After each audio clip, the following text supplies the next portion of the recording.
Hello hi, నేను doctor Purnima Battala, మీ consultant gynaecologist and fertility specialist. చాలా మందికి నాకు ఈ మధ్యకాలంలో వస్తున్నారు పీరియడ్స్ ఇర్రెగ్యులర్ అని. చిన్న పిల్లలు, కాలేజ్ గోయింగ్ కిడ్స్ కానీ, అప్పుడే పెళ్ళైన అమ్మాయిలు కానీ, లేకపోతే పెళ్ళైనాక పిల్లల కోసం ప్లాన్ చేస్తున్న లేడీస్ కానీ చాలామంది ఇర్రెగ్యులర్ పీరియడ్స్ కోసం వస్తున్నారు. ఇర్రెగ్యులర్ సైకిల్స్ ఉన్న వాళ్ళందరికీ స్కాన్ చేసి చెక్ చేస్తే 100 మందిలో 60-70 మందికి PCOS అని తెలుస్తుంది. అసలు PCOS అంటే ఏంటి? PCOS అంటే పాలిసిస్టిక్ ఓవేరియన్ సిండ్రోమా. దానివల్ల మనకు వచ్చే ప్రాబ్లం ఏంటి?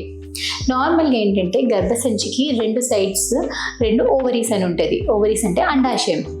నార్మల్ ఏజ్ వాళ్ళకి అరౌండ్ 20 to 30 years వాళ్ళకి ఆ అండాశయంలో చిన్న చిన్న ఫాలికల్స్ ఉంటాయి, బ్లాక్ కలర్ ఫాలికల్స్. అవి ఒక 5 to 10, ఒక్కొక్క సైడ్ 5 to 10 లేకపోతే 5 to 10 to 15 ఉంటాయి. కానీ నీటి బుడగలు ఉన్న వాళ్ళకి ఆ ఫాలికల్స్ అనేది ఎక్కువ నెంబర్లో ఉంటాయి. అంటే 15 to 20 లేకపోతే 20 to 30 ఫాలికల్స్ అలా ఉంటాయి. ఆ ఫాలికల్స్ అనేవి అబ్నార్మల్గా హార్మోన్స్ ప్రొడ్యూస్ చేసి దానివల్ల బాడీలో చేంజెస్ అనేది వస్తుంది. ఆ హార్మోన్స్ ప్రొడ్యూస్ అవ్వడం వల్ల మనకి ఫాలికల్స్ ఎక్కువ ఉంటాయి, కానీ ఒక ఫాలికల్ అనేది రెగ్యులర్గా రిలీజ్ అవ్వదు. పాలిసిస్టిక్ సిండ్రోమ్లో కూడా ఫాలికల్స్ ఎక్కువ ఉంటాయి, కానీ నెల నెల ఒక ఎగ్ అనేది రెగ్యులర్గా రిలీజ్ అవ్వదు. అంటే నీటి బుడగల ప్రాబ్లం అని. నార్మల్గా ఏంటంటే గర్భసంచికి 2 వైపులా అండాశయం ఉంటుంది, అందులో చిన్న చిన్నవి నీటి బుడగలు ఉంటాయి. ఆ నీటి బుడగలు అనేది ఎక్కువ నెంబర్లో ఉంటాయి. అంటే ఒక్కొక్క సైడ్ చూస్తే 20-30 నీటి బుడగలు, ఇటు చూస్తే 2 వైపులా 20-30 నీటి బుడగలు ఉండడం వల్ల దానివల్ల హార్మోనల్ ఇంబ్యాలెన్స్ అవుతుంది. ఆ హార్మోనల్ ఇంబ్యాలెన్స్ వల్ల పీరియడ్ అనేది రెగ్యులర్గా రాదు, బరువు పెరగడము, ఫేస్ పైన అబ్నార్మల్గా హెయిర్ పెరగడం లాంటివి ప్రాబ్లమ్స్ ఫేస్ చేస్తూ ఉంటారు. సో నీటి బుడగలు ఉంటే మనం ఏం చేయాలి? నీటి బుడగల వల్ల మోస్ట్ ఇంపార్టెంట్లీ మనకి పీరియడ్స్ రెగ్యులర్గా రాదు అండ్ బరువు పెరుగుతూ ఉంటారు. అండ్ బరువు పెరుగుతూ ఉంటే నీటి బుడగలు ఎక్కువ అవుతుంది, నీటి బుడగలు ఎక్కువ అవుతే బరువు పెరుగుతూ ఉంటుంది. ఇది ఒక కంటిన్యూస్ సైకిల్ ఉంటుంది. ఆ సైకిల్ని ఎక్కడో బ్రేక్ చేయాలి. దానికోసం బరువు తగ్గాలి. మీరు ఇప్పుడు ఉన్న వెయిట్లో మినిమం 5 to 10%, అంటే మీరు ఒక 70 కిలోలు ఉన్నారనుకోండి, దాంట్లో 5% అంటే 3.5 kgs.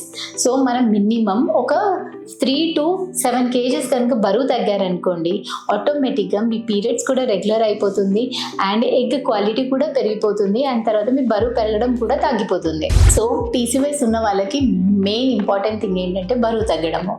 బరువు తగ్గాలి అండ్ ఆల్సో ఎక్సర్సైజ్ చేయాలి. ఎక్సర్సైజ్ ఓన్లీ బరువు తగ్గడానికే కాదు, PCOSలో ఇన్సులిన్ రెసిస్టెన్స్ అనే కండిషన్ వస్తుంది. మనకేంటంటే బాడీలో ఇన్సులిన్ ఉత్పాదన జరుగుతూనే ఉంటుంది అండ్ అది పనిచేయదు. అది ఎక్కువ ఇన్సులిన్ రెసిస్టెన్స్ వస్తుంటే ఇంకా బరువు పెరుగుతుంటారు, ఇంకా నీటి బుడగల ప్రాబ్లం అనేది ఎక్కువ అవుతుంది.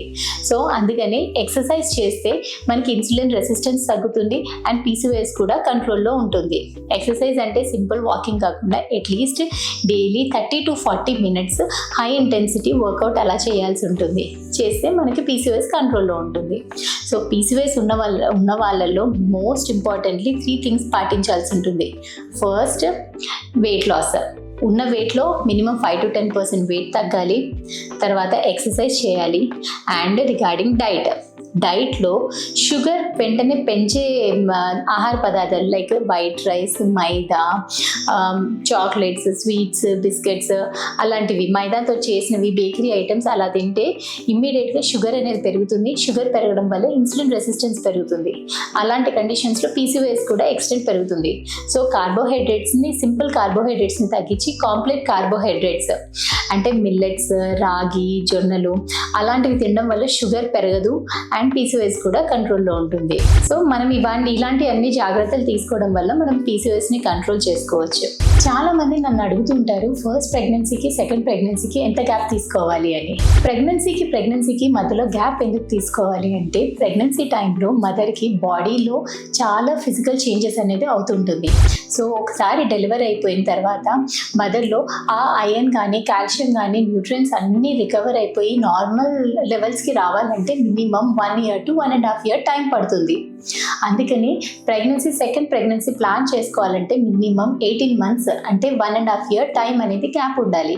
సో అలా ఉంటే ఆ టైంలో గర్భసంచి అనేది చాలా స్ట్రెచ్ అయిన గర్భసంచి నార్మల్ సైజ్కి వచ్చి రికవర్ అవ్వడానికి టైం ఉంటుంది. తర్వాత దానివల్ల ఫ్యూచర్లో గర్భసంచి కిందికి జారడం అంటే గర్భసంచి జారడం, ప్రొలాప్స్ లాంటి సమస్యలు కూడా రాకుండా ఉంటుంది. మదర్ కూడా హిమోగ్లోబిన్ అండ్ ఐరన్, కాల్షియం కూడా మెయింటైన్ అయ్యి సెకండ్ ప్రెగ్నెన్సీలో కూడా కాంప్లికేషన్స్ రాకుండా ఉంటుంది. అండ్ ఇలా గ్యాప్ తక్కువ ఉండడం వల్ల, గ్యాప్ తక్కువ ఉండి సెకండ్ కన్సీవ్ అయితే ఆ సెకండ్ ప్రెగ్నెన్సీలో కూడా బేబీకి నెలలు నిండకుండానే డెలివరీ అవ్వడము, బేబీ బరువు తక్కువ ఉండడము అండ్ ప్రెగ్నెన్సీ టైంలో బీపీ వచ్చే ఛాన్సెస్ కూడా ఎక్కువ ఉంటుంది. సో ఇవన్నీ కాంప్లికేషన్స్ ఉండకుండా ఉండడానికి మదర్కి minimum 1.5 year to 2 years gap అనేది మెయింటైన్ చేయడం చాలా ఇంపార్టెంట్. ఈ మధ్యకాలంలో కొంతమంది నన్ను అడుగుతుంటారు, పీరియడ్స్ ఉన్న టైంలో పెరుగు తినొచ్చా అని.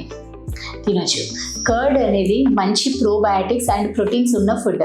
సో పీరియడ్స్ టైంలో కర్డ్ తినడం వల్ల ఎక్కువ వైట్ డిశ్చార్జ్ అవ్వడము, ఇచ్చింగ్ అవ్వడము లాంటివి జరుగుతూ ఉంటుంది అనేది అపోహ మాత్రమే. పీరియడ్స్ ఉన్నప్పుడు కంపల్సరీ కర్డ్ తీసుకోవచ్చు. కర్డ్ తీసుకోవడం వల్ల మన డైజెషన్ కూడా బెటర్ ఉంటుంది అండ్ దాంట్లో ఉన్న మంచి బ్యాక్టీరియా, బాడీలో ఉన్న చెడు బ్యాక్టీరియా తోటి ఫైట్ చేసి ఇన్ఫెక్షన్స్ కూడా తగ్గే ఛాన్స్ ఉంటుంది. అండ్ వెజనా ఇన్ఫెక్షన్స్ కూడా మనకి మంచి బ్యాక్టీరియాని ఇంప్రూవ్ చేసే ఛాన్స్ ఉంటుంది. అండ్ దాంట్లో ఉన్న ప్రోటీన్స్ అండ్ గుడ్ ఫ్యాట్ వల్ల కూడా మన జనరల్ కండిషన్స్ కూడా బెటర్ అవుతుంది. సో పీరియడ్స్ ఉన్న టైంలో కర్డ్ ఖచ్చితంగా తీసుకోవచ్చు.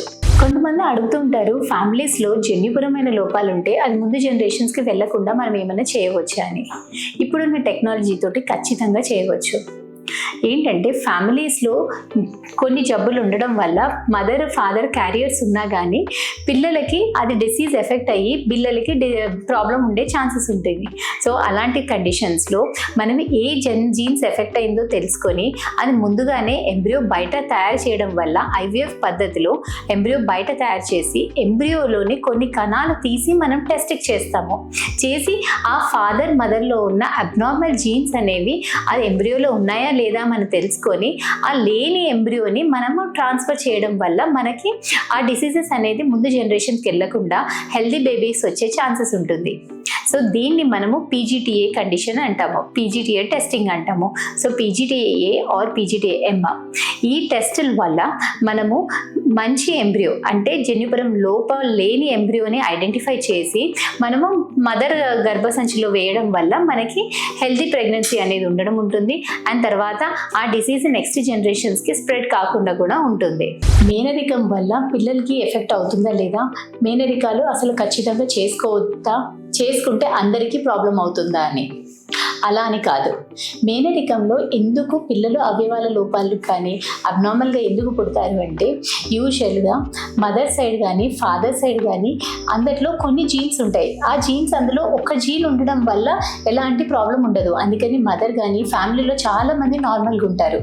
కానీ ఒకటే ఫ్యామిలీలో మ్యారేజ్ చేసుకోవడం వల్ల ఆ బేబీకి అనేది మదర్ నుంచి ఆ జీన్, ఫాదర్ నుంచి కూడా ఆ జీన్ రావడం వల్ల 2 జీన్స్ రావడం వల్ల బేబీకి డిసీజెస్ ఉండే ఛాన్సెస్ ఉంటుంది. సో అలాంటి కండిషన్స్లో మనము మేనరికం అనేది అవాయిడ్ చేయాల్సి ఉంటుంది.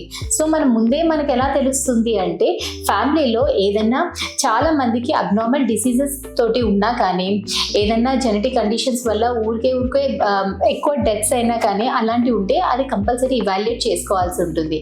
అండ్ మదర్ ఫాదర్ అది క్యారియర్ ఉన్నారా లేదా టెస్ట్ చేసుకోవాల్సి ఉంటుంది. అలా ఏం లేదు అంటే మేనరికాలు సేఫ్.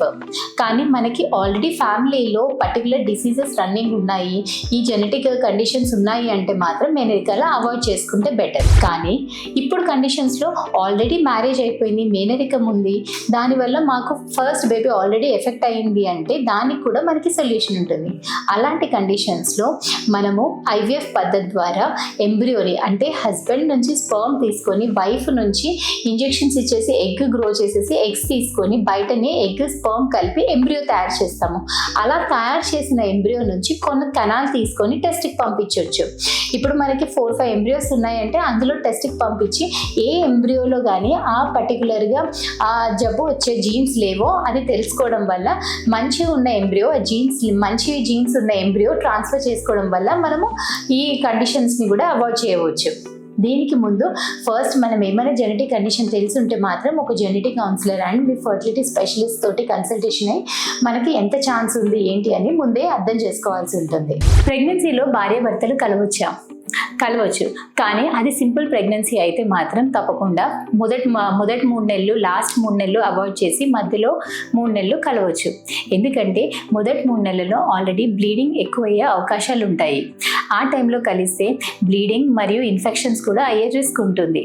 అలానే లాస్ట్ 3 నెలల్లో మదర్కి ఆల్రెడీ పొట్ట బరువు ఉండడం వల్ల అండ్ పొజిషనల్ చేంజెస్ వల్ల కూడా కలిస్తే పొట్టలో ఒత్తిడి ఎక్కువైపోయి నెలలు నిండకుండానే డెలివరీ అయ్యే ఛాన్స్ ఉంటుంది.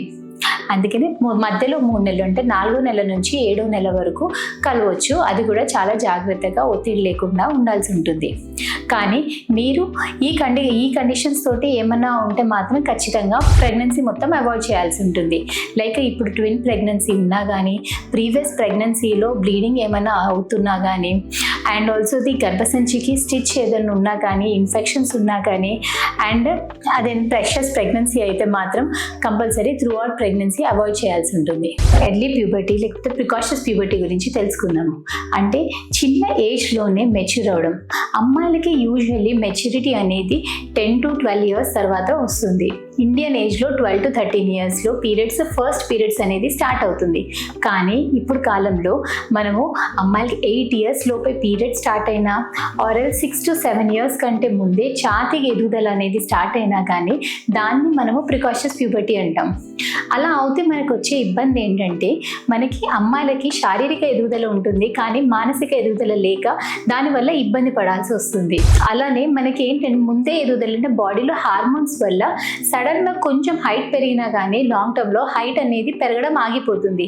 సో హైట్ పెరగకుండా ఉంటారు అండ్ ఆల్సో ఫిజికల్గా కూడా అబ్నార్మల్ డెవలప్మెంట్ ఉంటుంది. ఇదంతా ఎందుకు జరుగుతుంది? ఇదంతా మనం తీసుకున్న అల్ట్రా ప్రాసెస్డ్ ఫుడ్ వల్ల.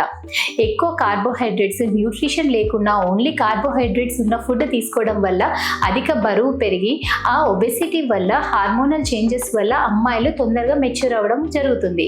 సో అలాంటి కండిషన్స్ని అవాయిడ్ చేయడానికి మనం పిల్లలు ఎలాంటి ఆహారం తీసుకుంటున్నారో దానిపైన చాలా అస్సలు కూడా బయట దొరికే బేకరీ ఫుడ్స్ కానీ ప్యాకెట్స్లో చిప్స్ అవన్నీ అవాయిడ్ చేయాల్సి ఉంటుంది. అండ్ ఇలా కాకుండా సన్నగా ఉన్న అమ్మాయిల్లో పీరియడ్స్ ముందు వచ్చిందంటే మాత్రం ఖచ్చితంగా డాక్టర్ దగ్గర చూపించి ఇవాల్యుయేట్ చేసుకోవాల్సి ఉంటుంది. ఎందుకంటే అలాంటి వాళ్ళ కండిషన్స్లో బ్రెయిన్లో కానీ ట్యూమర్ ఉంటే కూడా ఇలా ఉండే ఛాన్సెస్ ఉంటాయి.